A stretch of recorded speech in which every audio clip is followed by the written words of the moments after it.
Bismillahirrahmanirrahim.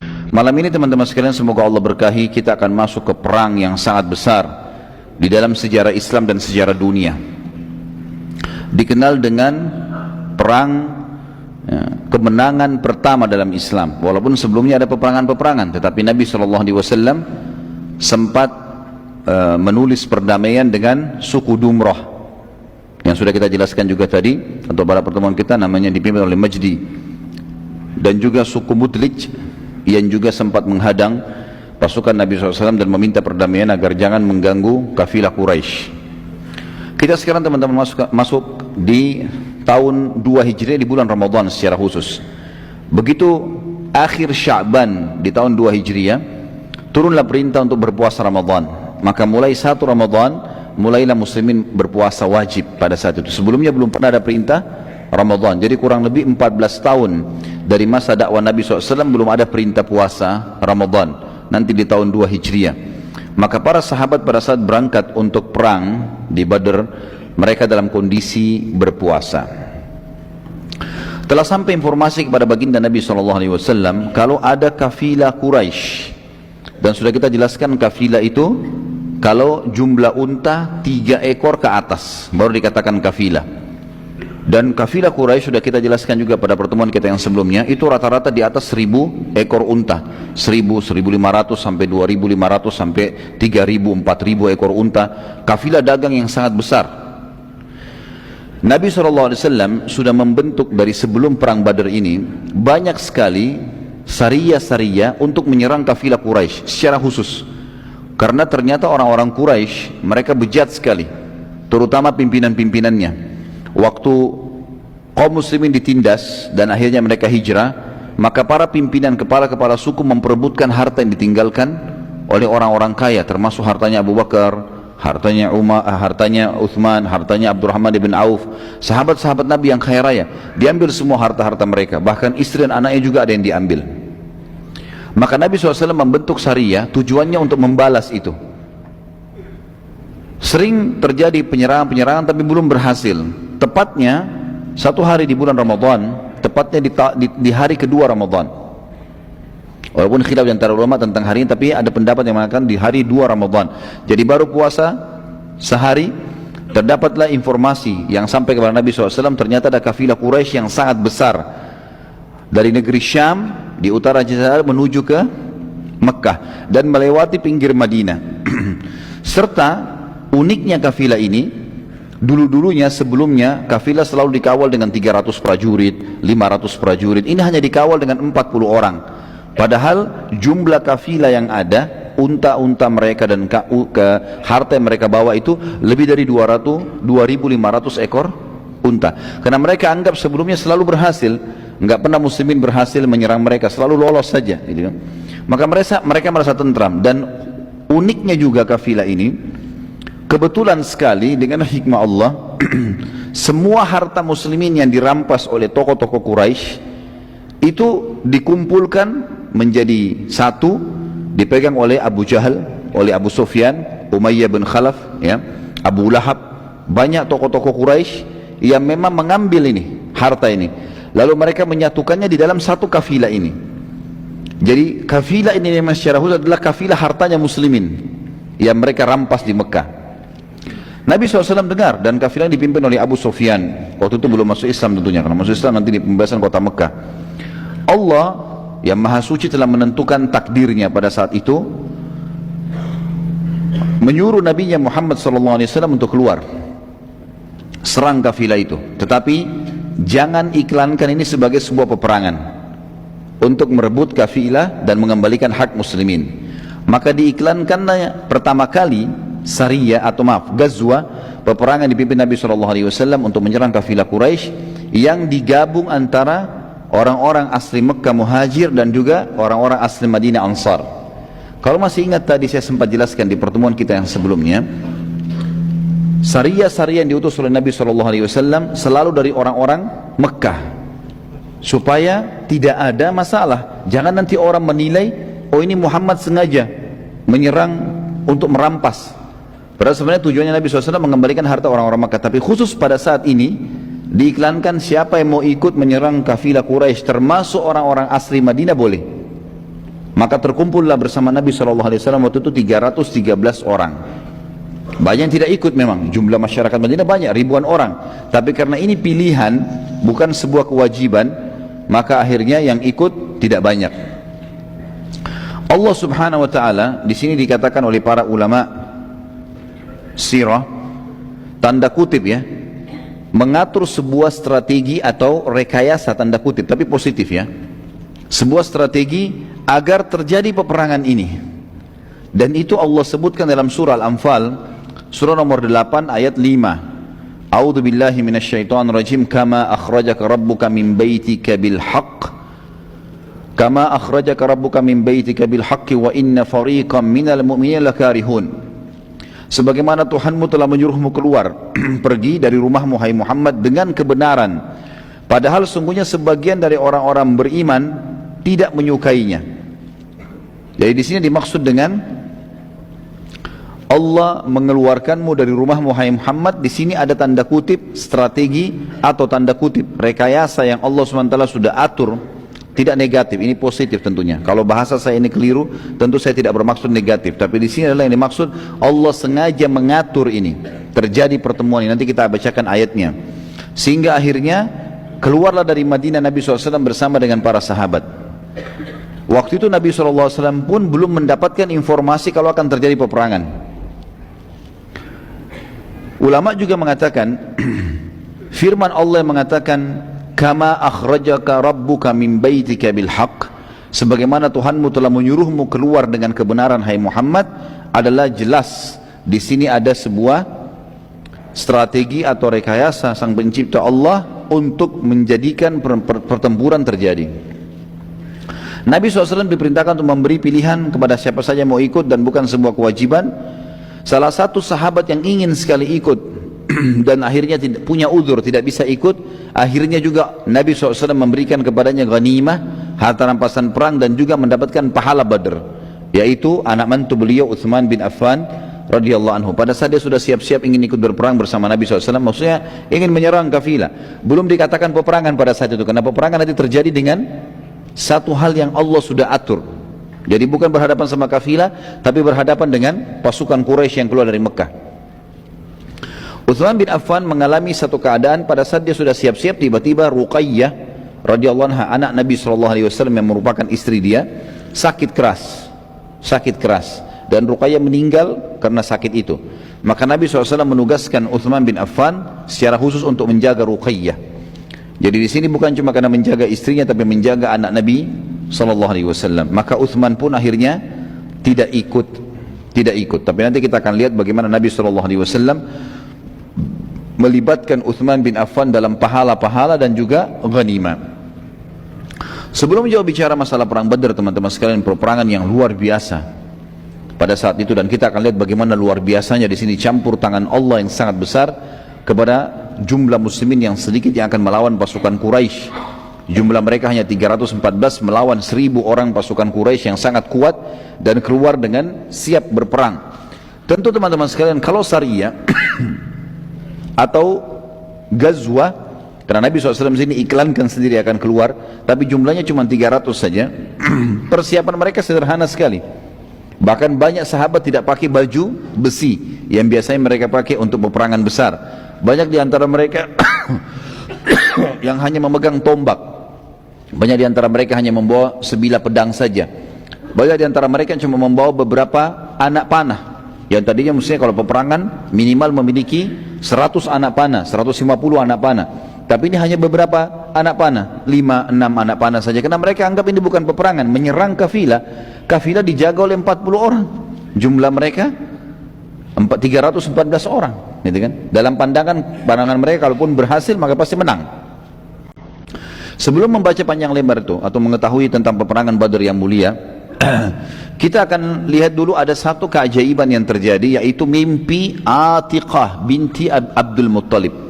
Dan ini jarang sekali orang mengetahui tentang kejadian, padahal sebenarnya ini berhubungan sekali dengan perang Badar.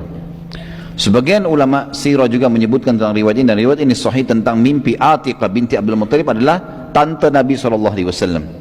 Waktu itu Atiqah belum masuk Islam, Ini bersaudara dengan Abbas, juga belum masuk Islam pada saat itu. Abbas nanti masuk Islam di pembebasan, sebelum pembebasan kota Mekah beberapa saat. Atiqah, teman-teman sekalian, 3 hari sebelum terjadi perang Badar sempat mimpi di Mekah, dan mimpinya itu membuat dia ketakutan sekali, karena pada malam itu Atiqah mimpi ada seseorang yang dia lihat datang dari kejauhan, kemudian naik ke atas sebuah bukit tinggi di Mekah. Kemudian orang itu teriak dengan suara keras menuju ke arah Mekah, dan suara itu masuk kepada semua rumah penduduk Mekah, yang bunyinya kurang lebih dalam terjemahan bahasa Indonesianya, wahai para pengkhianat, wahai para penjahat, siap-siaplah menghadapi kematian kalian dalam 3 hari lagi. Orang tersebut terus saja berteriak-teriak dalam mimpi Atiqah sampai dia memasuki Mekah dan keliling Ka'bah, kemudian terus menteriakkan kalimat tersebut, wahai para pengkhianat, wahai para penjahat, siap-siaplah menghadapi kematian kalian 3 hari lagi.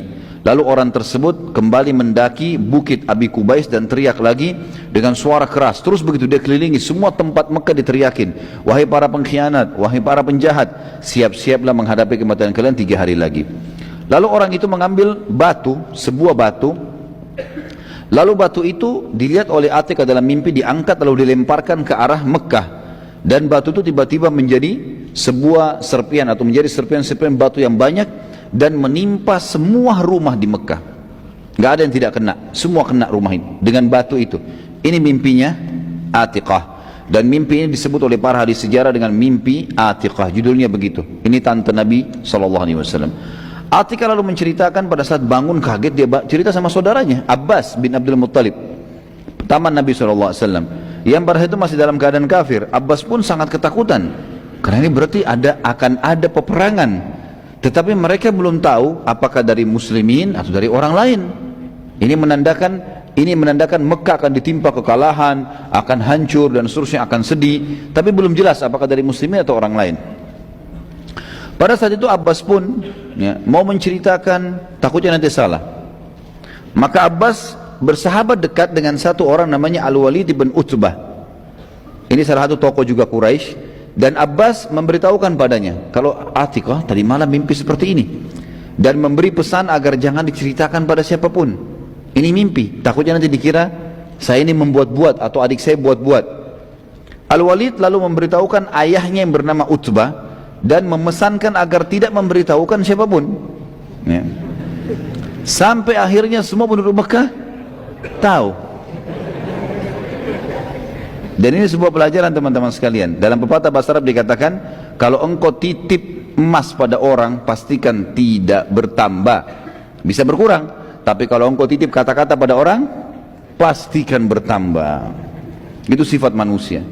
Jadi kalau antum berdiri di pinggir jembatan, lihat saja, nggak ada apa-apa, cuma kayak orang apa sih, kagum lihat sesuatu. Nanti orang lain datang, antum sudah pergi, dia lihat-lihat, ada orang ketiga datang, ditanya, ada apa? Kayaknya ada buaya. Yang orang pertama nggak bicara apa-apa. Pergi orang kedua, orang ketiga nih lihat cari buayanya mana. Datang orang keempat, ada apa? Ada buaya putih. Pernah dengar nggak cerita buaya putih di Indonesia? Saya kaget juga lihat dengar ada buaya putih nih. Nanti orang kelima datang, ada apa? Oh, buaya putih, tapi di sebelahnya ada perempuan. Apalah segala macam, jadi panjang. Abbas sebenarnya radhiyallahu anhu waktu itu belum masuk Islam, ya, tidak tahu kalau berita mimpi adiknya Atiqah telah tersebar. Dan pada saat itu orang-orang Quraisy memang tahu kafilah terbesarnya mereka akan melewati Madinah, dan selama ini sudah usaha kaum muslimin menyerang tapi tidak berhasil. Lalu kemudian saat dia tawaf di Ka'bah keesokan paginya, tiba-tiba melewati majelis Quraisy yang satu sama lain saling berbisikan, di antaranya Abu Jahal, ya, orang yang merupakan musuh besarnya Islam. Abu Jahal waktu itu sedang membicarakan mimpi Atiqah. Lalu Abu Jahal berkata kepada Abbas lagi tawaf, wahai Abu Fadl, nama anaknya Fadl, anak pertamanya, wahai ayahnya Fadl, bila engkau selesai tawaf, mampirlah ke majelis kami. Saat Abbas selesai tawaf, ia pun mampir di majelis Abu Jahal. Abu Jahal lalu bertanya, aku melihat cukup nabi yang berasal dari kalian, wahai suku Abdul Muttalib. Artinya sudah ada satu orang ngaku nabi. Masa ada sekarang lagi yang mau mengaku Nabi? Abu Jahal menyinggung, kenapa? Karena Atika mimpi kan. Masa ada lagi Atika juga ngaku Nabi? Kan sudah ada Muhammad nih. Tapi dia singgung dengan bahasa dia. Aku melihat cukup satu orang saja ngaku Nabi dari kalangan suku Abdul Muttalib. Abbas bertanya, apa maksudmu? Abu Jahal bilang, dulu seorang laki-laki yang bernama Muhammad, tentu kita mengatakan sallallahu alaihi wasallam, yang mengaku dapat wahyu. Sekarang ada juga perempuan mengaku dapat wahyu. Kata Abbas, apa maksudmu? Kata Abu Jahal, bagaimana dengan mimpinya Atiqah? Ini baru tadi malam diceritain, hari ini sudah sebar semua. Gara-gara titip kata-kata. Jangan ceritain orang ya. Jadi jangan antum pakai cara ini, percuma. Jangan ceritain orang, pasti sampai kemana-mana gitu. Abbas waktu itu coba memungkiri, dia mengatakan mimpi yang mana?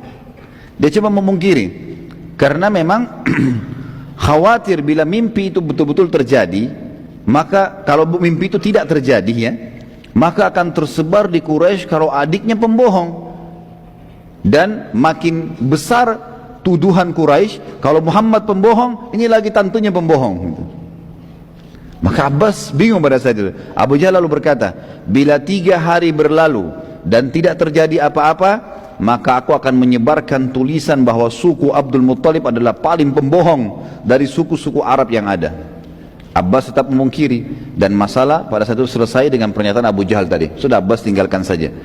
Saat Abbas balik, maka para wanita Abdul Muttalib mengurumuninya dan berkata, maksudnya dari suku Muttalib, bagaimana bisa engkau membiarkan Abu Jahal berkata semaunya tentang suku kita?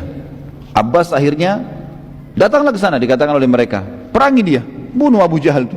Gitu kan? Mereka panggil Abu Hakam waktu itu. Abbas akhirnya bertekad untuk menghadapi Abu Jahal bila 3 hari ia mau mempermalukan suku Muttalib. Artinya Abbas mengatakan, baiklah, kita lihat, kalau 3 hari dia mau permalukan suku kita, maka kita akan perangi, saya akan lawan dia.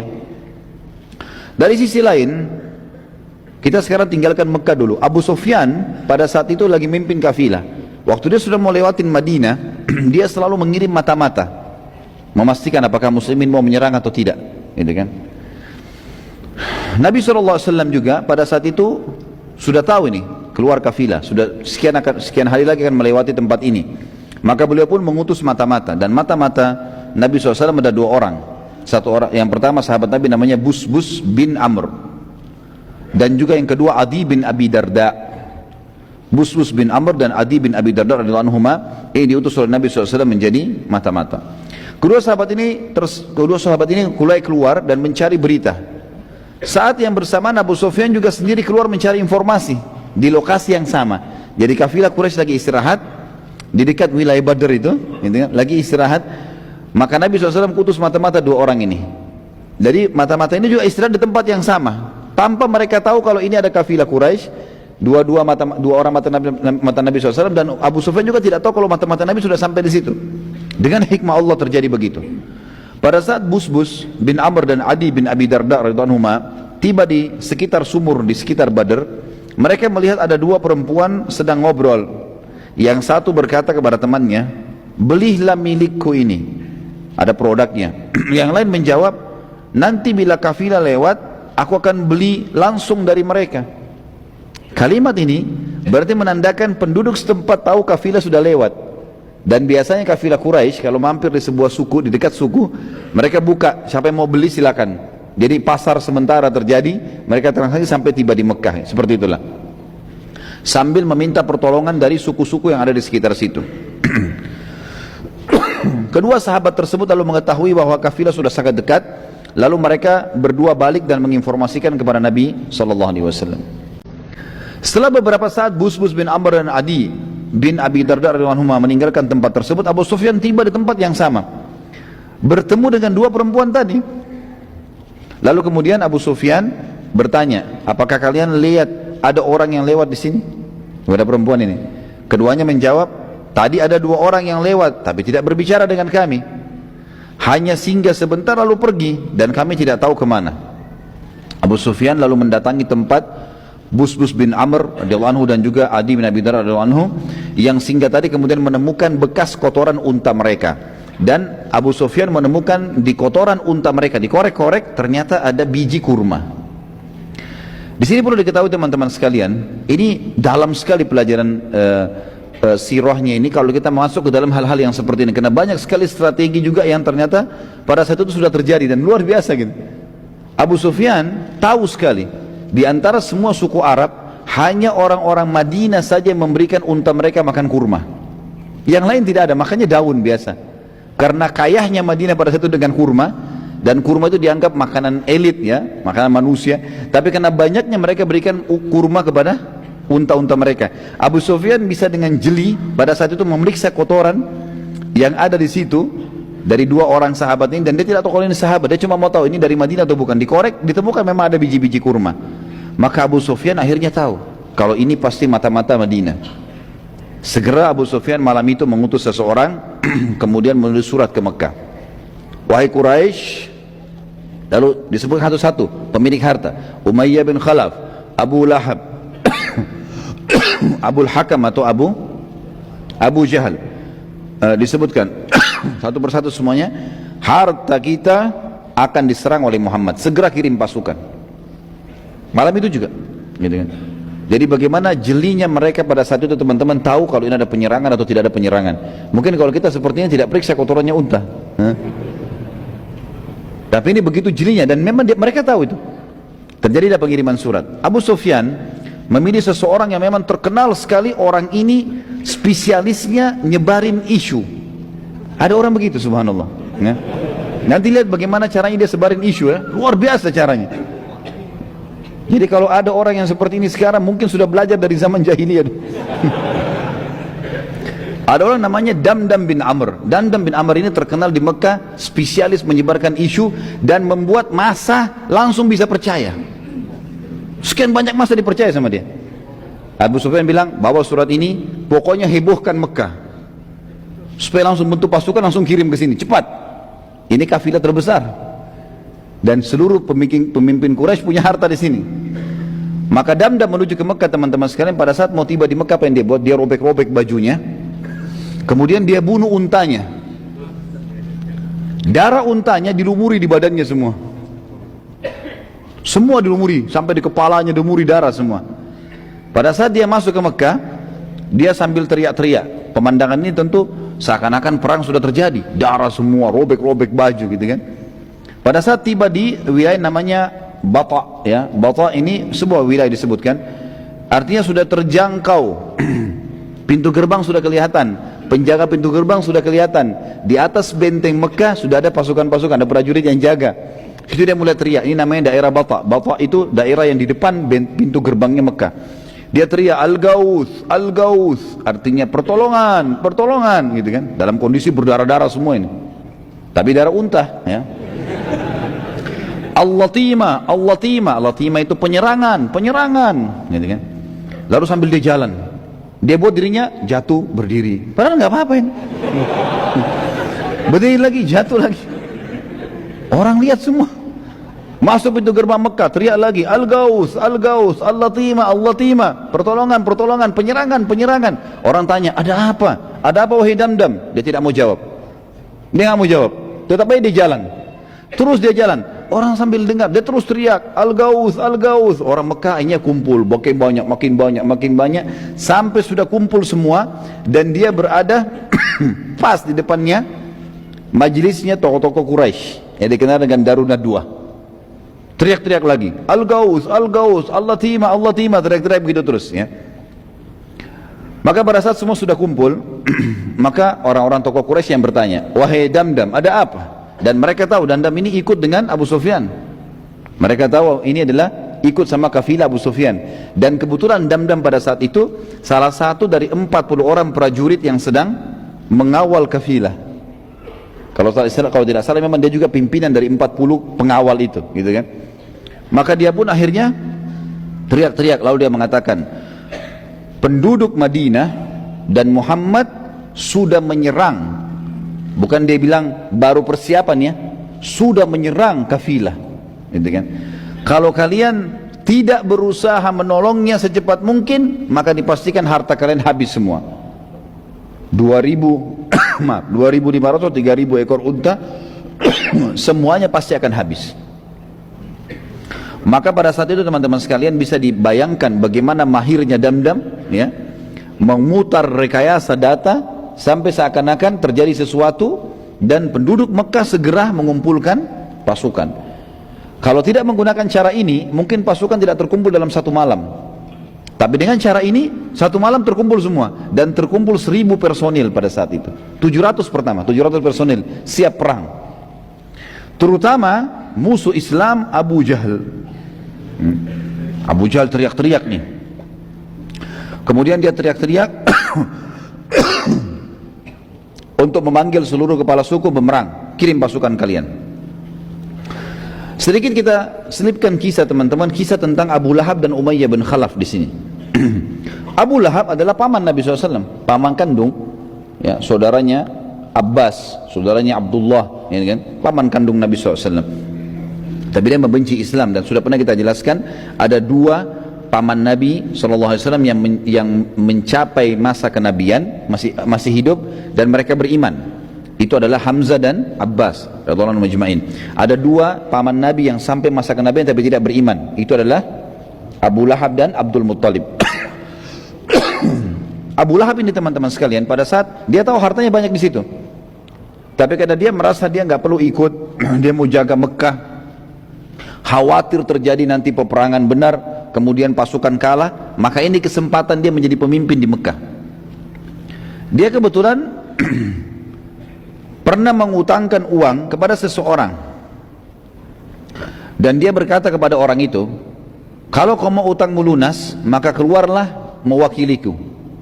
Bilang aku mewakili Abu Lahab untuk keluar berperang. Maka orang itu pun setuju. Akhirnya orang tersebut pergi mewakili, ya, Abu Lahab. Kemudian kisah yang unik adalah Umayyah bin Khalaf. Siapa Umayyah bin Khalaf ini teman-teman sekalian? Umayyah bin Khalaf ini sahabat dekatnya Abu Jahal, sahabat dekatnya Abu Lahab, tokoh Quraisy. Ada kisah dulu dalam riwayat Bukhari disebutkan, Umayyah bin Khalaf ini bersahabat dekat dengan satu orang dari Ansar, dari asli Madinah, namanya Sa'ad bin Mu'adz radhiyallahu anhu.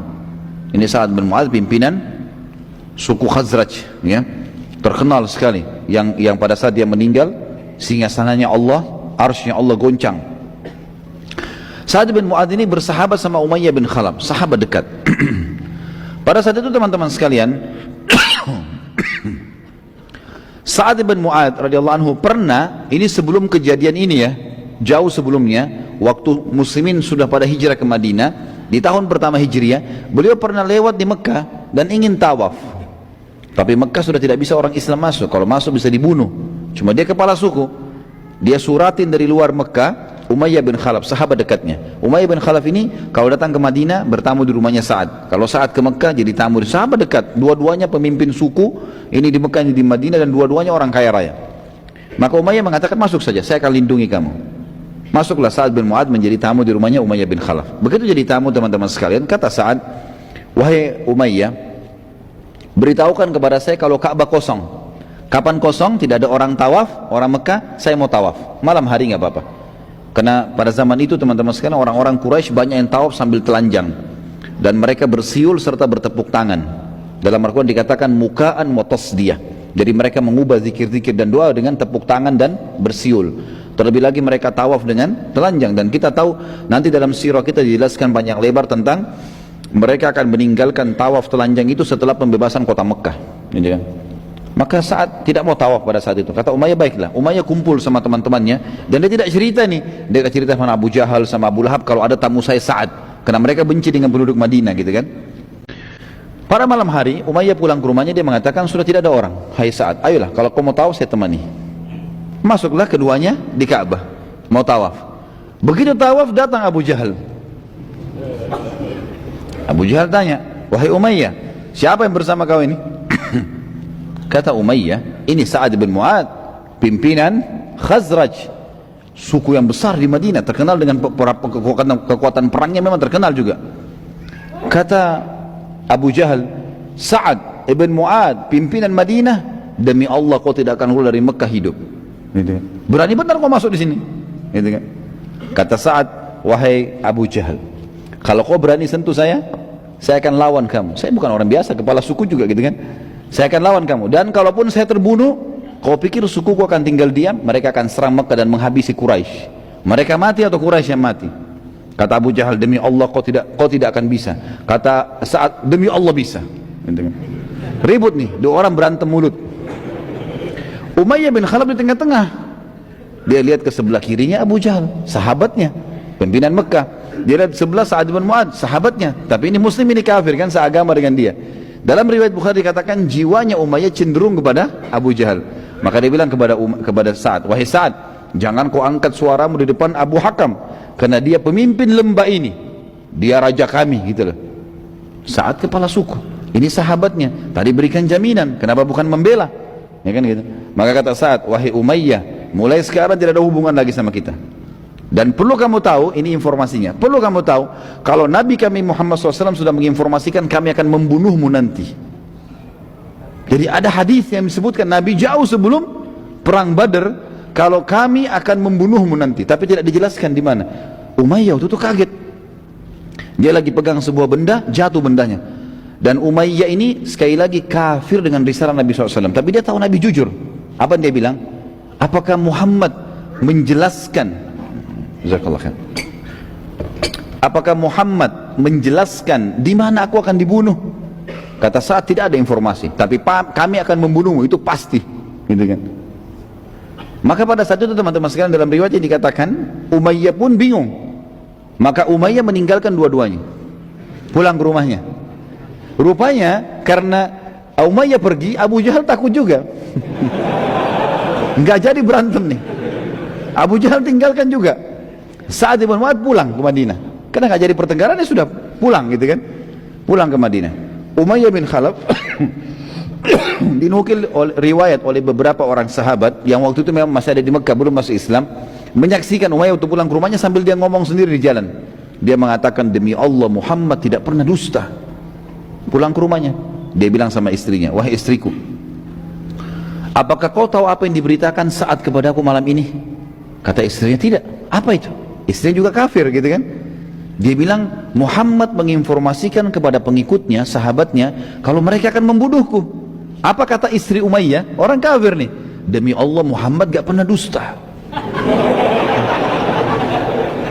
Ini luar biasa nih pengakuan mereka tentang kejujuran Nabi SAW. Demi Allah Muhammad gak pernah dusta. Tapi apakah ada informasi di mana kau akan dibunuh? Dia bilang, saya sudah tanya kepada Sa'ad, tapi Sa'ad bilang tidak ada informasi dan tidak jelas kapan. Tapi istriku, saya pastikan pada kamu kalau saya tidak akan keluar dari Mekah. Pokoknya saya akan di sini teruslah, saya nggak akan keluar dari Mekah.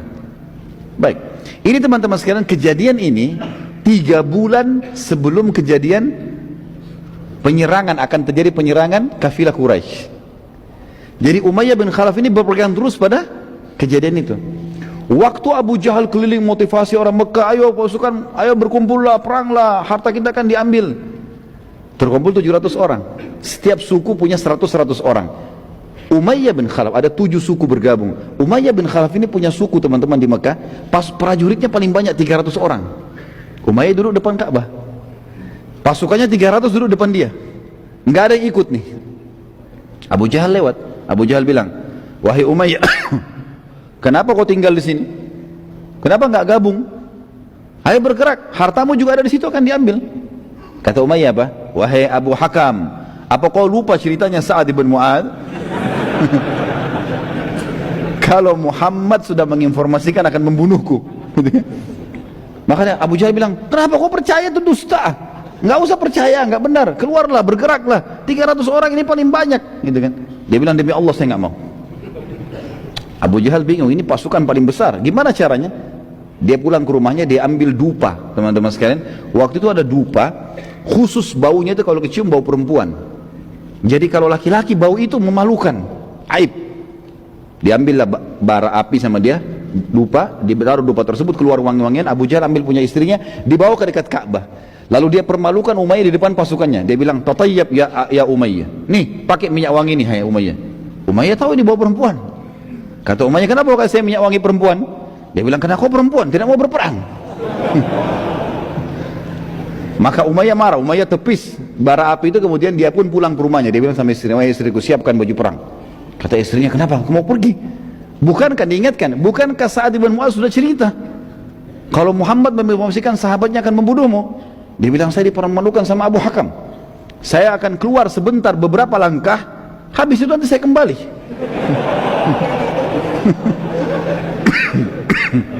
Maka yang terjadi teman-teman sekalian, pada saat itu istrinya pun menyiapkan. Subhanallah, setiap kali pasukan Quraisy yang 1000, terkumpul 1000 akhirnya kan, setiap kali istirahat menuju ke Madinah, menuju ke Badr, setiap kali istirahat Abu Jahal selalu datang pertama ke Umayyah. Wahai Umayyah, kau berdiri duluan, dijaga sampai tergiring ke perang Badr. Dan nanti kita akan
suku Kanana pada saat tidak mau diserahkan kepada mereka pembunuh dari orang yang dari sukunya itu, maka siap-siap untuk menyerang Mekah. Hal ini menyebabkan Quraisy ragu menyerang Nabi SAW karena jangan sampai Kanana menyerang tiba-tiba. Dan dalam sebuah riwayat sahih disebutkan, maka syaitan bisa saja iblis langsung yang menjelma menjadi manusia, dan dia menjelma menjadi Suraka bin Malik al-Jush'umi. Suraka bin Malik ini adalah kepala suku Jush'um, dan Jush'um adalah cabang terbesar suku Kanana. Jadi Kanana tinggal jauh dari Mekah, jaraknya jauh, tetapi syaitan datang menjelma. Dan ini sudah pernah kita sebutkan juga pada saat terjadi kasus hijrah, di mana iblis menjelma lalu bergabung dengan majlis syurahnya orang-orang Quraisy, yang akhirnya iblis mendukung pendapatnya Abu Jahal. Masih ingat ya? Baik, walaupun 3 orang yang jawab tidak apa-apa lah. Berarti yang lain lupa ini. Akhirnya teman-teman sekalian, syaitan menjelma jadi Suraka bin Malik Al-Jushumi, nanti ini masuk Islam orang ini. Dan Suraka bin Malik ini yang sempat mengejar Nabi SAW waktu hijrah, yang akhirnya kudanya tenggelam, dia jatuh, dia dapat surat jaminan dan seterusnya. Syaitan menjelma jadi dia, kemudian bergabung di majlis syurahnya Quraisy. Lalu dia berkata, tidak usah kalian ragu, aku yang memberi jaminan kalian dari suku Kanana. Kanana tidak akan menyerang kalian. Padahal ini suku Kanana sudah siap-siap memang mau menyerang gitu. Ya. Quraisy pun pada saat itu merasa tenang karena Suraka bin Malik salah satu pemimpin Kanana, dan memang keputusannya di dalam suku Kanana didengar. Dan ini semua teman-teman sekalian karena syaitan tidak ingin agama Allah tersebar, dan dia ingin semua yang berhubungan dengan penghancuran Islam pasti diusahakan. Sisi yang lain, ini menandakan iblis dan syaitan umumnya tidak tahu yang gaib. Mereka tidak tahu kalau nanti terjadi perang Badar, muslimin yang akan menang. Mereka maunya pasukan Quraisy keluar. Jadi syaitan hanya bisa berusaha, dan mereka tidak tahu hal yang gaib sama sekali. Mereka berusaha menggoda kita, kalau kita tepis maka dia tidak tahu berhasil atau tidak, atau akan berpengaruh atau tidak tahu. Seperti itulah. Maka akhirnya orang-orang Quraisy berhasil terpengaruh oleh pendapat syaitan tadi, dan akhirnya mereka keluar. Dan Allah menceritakan masalah itu dalam surah Al-Anfal. Surah Al-Anfal ini banyak menceritakan tentang perang Badr. Surah nomor 8 ayat 48. A'udzu billahi minasyaitonir rajim. Wa idz zayyana lahumusy syaitanu a'malahum wa qala la ghaliba lakumul yawma minan nasi wa inni jarul lakum. فلما تراءت الفئتان نقص على عقبيه وقال إني بريء منكم إني أرى ما لا ترون إني أخاف الله والله شديد العقاب. Dan ingatlah ketika syaitan menjadikan mereka memandang baik pekerjaan mereka dan mengatakan, tidak ada seorang pun yang dapat menang terhadap kalian pada hari ini. Maksudnya tadi ini cerita tentang syaitan yang menjelma jadi Suraka bin Malik, memotivasi Quraisy untuk menyerang Nabi SAW. Maka syaitan berkata, tidak ada seorang manusia pun yang bisa menang terhadap kalian pada hari ini, dan sungguhnya saya ini pelindung kalian. Maka tak kala kedua pasukan sudah berhadapan, syaitan sudah lihat ternyata pasukan muslimin ada, gitu kan, dan kuat. Maka syaitan pun berkata, sesungguhnya saya berlepas diri dari kalian. Sesungguhnya saya dapat melihat apa yang kalian tidak dapat lihat, dan sesungguhnya saya takut kepada Allah, dan Allah sangat keras siksaannya. Kata sebagian ulama tafsir, syaitan pada saat itu hadir di perang Badar, kemudian dia melihat malaikat yang turun membantu kaum muslimin. Maka pada saat itu dia mengatakan, saya takut, saya lihat apa yang kalian tidak lihat. Saya bisa lihat malaikat, kalian tidak bisa lihat malaikat. Dan saya takut kepada Allah karena Allah sangat keras siksaannya. Kalau malaikat begini sudah datang, habis nih ceritanya. Udah pasti kalah gitu. Tapi tadinya dia yang memotivasi orang Quraisy untuk keluar. Bayangkan sini teman-teman pentingnya belajar sirah nih. Jadi ternyata ayat ini kalau kita baca dan kita tidak tahu sebab turunnya, sebab kejadian, kita tidak paham nih. Mungkin hanya umum, syaitan menggoda, tapi ternyata ini terjadi dengan luar biasa ya. Syaitan bisa menjelma jadi manusia, memotivasi orang-orang kafir untuk menyerang Nabi SAW. Dan ini sebab turunnya ayat, dan hadis ini hadis sahih menjelaskan tentang kejadian tersebut. Nabi SAW pada saat mengetahui Quraisy keluar dengan kekuatan 1.000 orang, beliau SAW mengetahui kekuatan pasukannya hanya 313 orang, 314 dengan beliau SAW. Jadi ini cuma 30% dari kekuatan orang Quraisy kurang lebih. Dan perlu diketahui 314 orang ini niatnya bukan untuk perang. Makanya saya bilang tadi lebih sederhana. Tidak pakai baju pedang, tidak pakai baju besi, tidak pakai topi besi, pakai pisau, pedang sederhana. Ada yang cuma bawa tombak, ada yang cuma bawa beberapa busur panas saja. Pada saat itu jumlah sahabat tepatnya 313 orang, 315 dengan Nabi SAW, dan hanya terdiri dari 70 ekor hewan tunggangan, 2 ekor kuda dan 68 ekor unta. Setiap sahabat saling bergantian menunggangi unta mereka, dan yang sama sekali tidak memiliki hewan, maka sepanjang perjalanan mereka berjalan kaki. Sementara Quraisy memiliki 1.000 orang, semuanya personil perang, terdiri dari 200 pasukan kuda dan 800 pasukan unta. Jadi semuanya menunggangi. Jadi kalau kita sekarang perang ini ada pejalan kaki, gitu kan? Pasukan muslimin jumlahnya banyak yang jalan kaki dan cuma sedikit, 68 orang saja, 68 ekor unta saja dengan 2 ekor kuda. Jadi cuma 70 ekor kurang lebih. Jadi masih ada 200 sekian orang yang jalan kaki, lebih banyak jalan kaki gitu kan, dengan sederhana. Sementara Quraisy 1000 semuanya menunggangi kuda. Kalau kayak zaman sekarang semuanya pakai tank, dan yang lainnya sendiri cuma jalan kaki gitu. Quraisy juga membawa selain daripada 1000 personel kuat ke perang itu, mereka membawa juga ratusan ekor unta yang membawa makanan-makanan, ya, logistik mereka.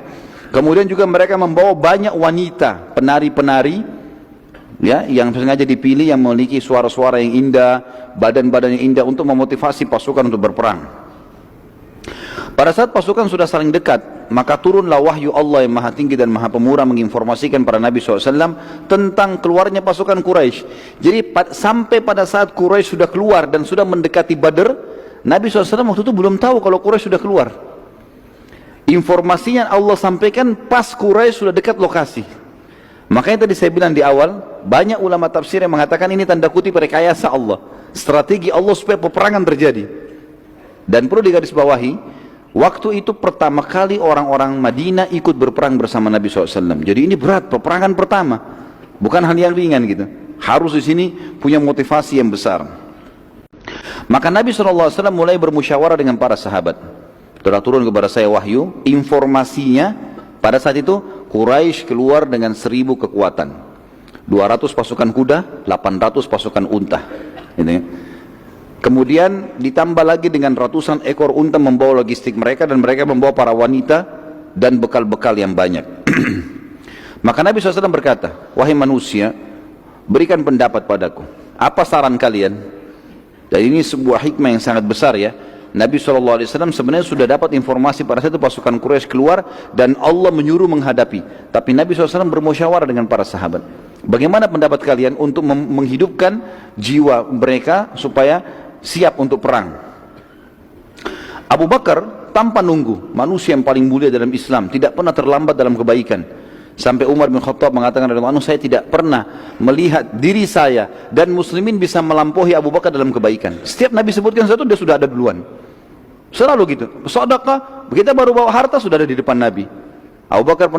Umar pernah bawa setengah hartanya, datang ke masjid. Nah, waktu Nabi bilang jihad, sedekah, lalu dia kaget, Abu Bakar sudah ada. Padahal dia sudah bilang, waktu Nabi bilang jihad, saya hari ini akan dahului Abu Bakar. Begitu datang ke masjid, Abu Bakar sudah ada. Lalu Umar mengatakan, pasti hari ini sedekah saya lebih banyak, karena saya 50%, seluruh harta setengahnya, setengah harta saya bawa. Lalu duduk, lalu dia tanya Abu Bakar, hai Abu Bakar, apa yang kau berikan? Kata Abu Bakar, seluruh harta saya. Abu Bakar berdiri, pada saat itu ya, pada saat lagi genting-gentingnya nih, ini tunggu pendapat, ini satu pendapat berpengaruh besar pada perang atau tidak.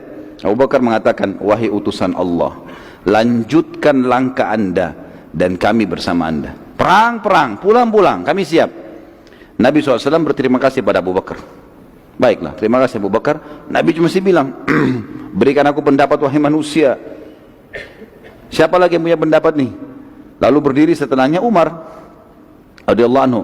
Umar berdiri mengucapkan kalimat yang sama dengan Abu Bakar, ya Rasulullah, melangkahlah. Di mana anda mau pergi maka kami ikut. Perang, pulang.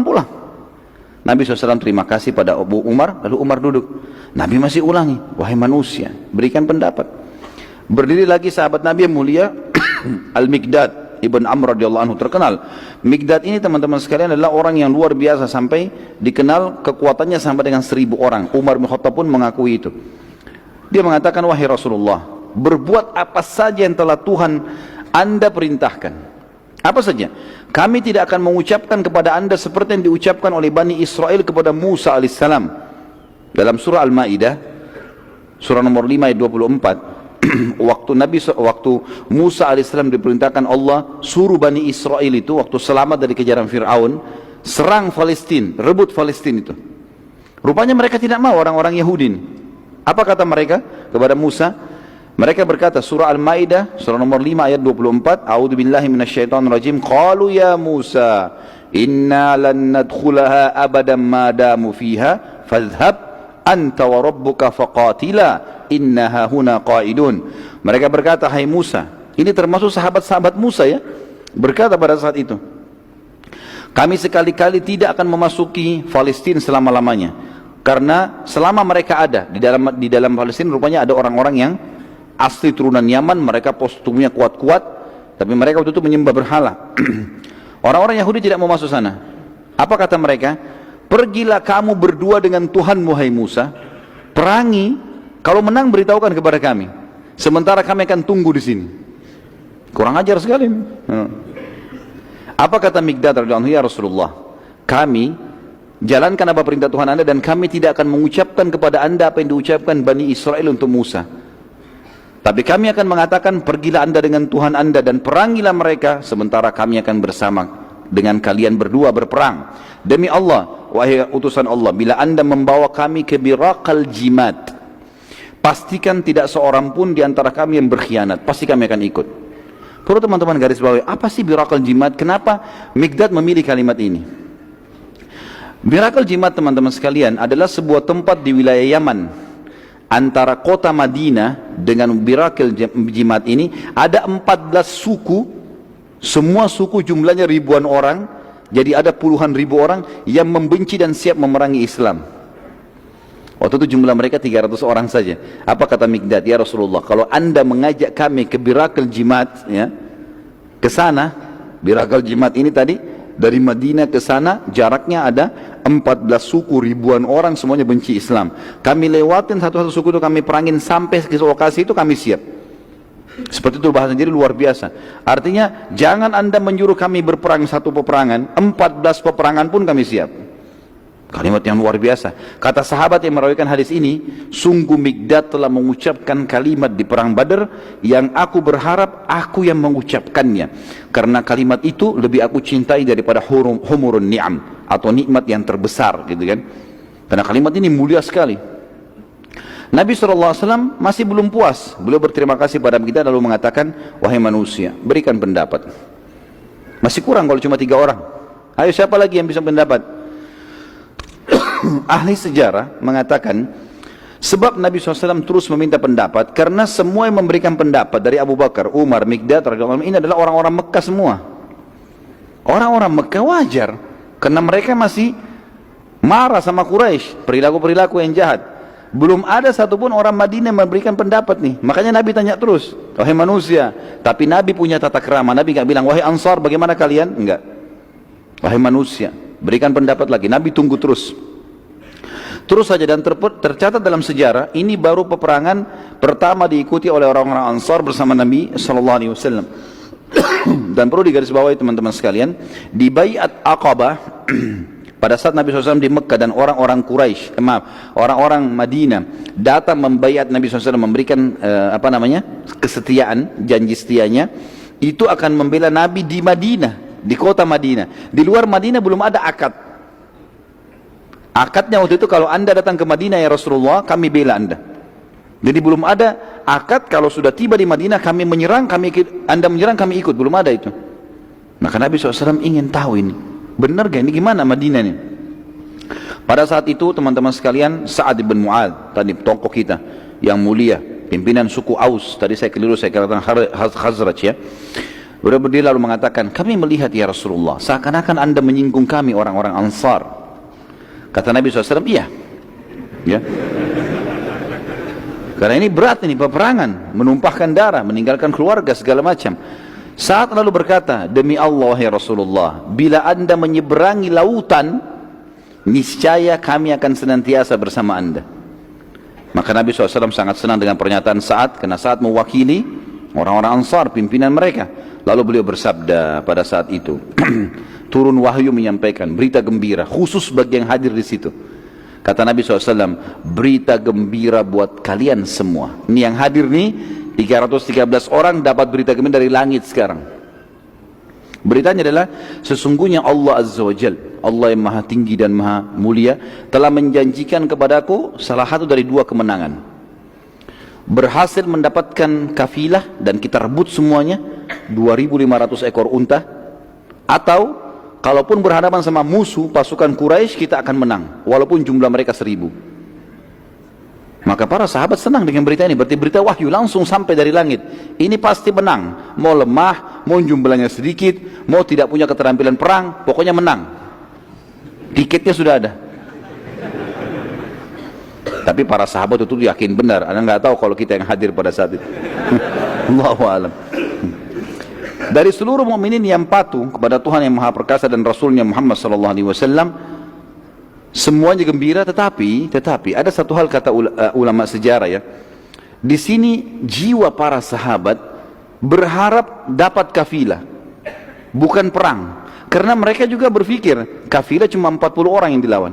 Ini 1000 orang. Ini penjaga kafilah biasa seperti mereka. Ini pasukan perang keluar dengan banyak bekal. Maka jiwa mereka tetap berharap supaya dapat kafilah. Mereka tidak berharap ada peperangan. Dan Allah ceritakan masalah itu dalam surah Anfal ayat surah nomor 8 ayat 5.